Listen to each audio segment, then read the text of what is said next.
ही ढोल ऐं कांगसिया कंहिं वींदड़ जंज में न पिया वॼनि, पर ॻाए वॼाए मोकिलण ही 80 साला हुन अॾे राणे जी आहे, जंहिं धरती खे छॾे लॾण वॼा उन धरती ते राज अॾे वेहण ऐं हुन राज जी रखवाली करे उमर अर्पण खे पसंदि कयो। ॻोठा खेराज मऊ में 80 वरें जे राण सिंह निबा सोढो जी दयानत ते आख़िरी रस्मनि में वेकोटी जी रस्म अदा कई वई। सिंधुस मोकिलाणी महिल साज़ वॼाए भॼन अर्पिया विया।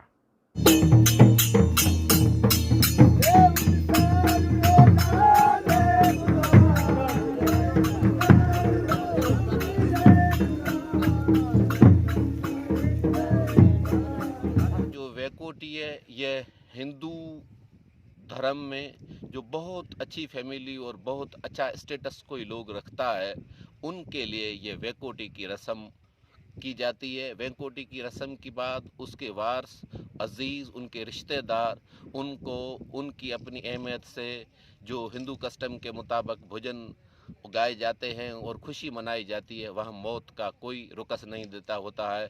वो कहते हैं कि जब जग में ये आए तो इन लोगों ने इतने लोगों की सेवा की, अब इनके रोने के लिए कोई ज़रूरी नहीं।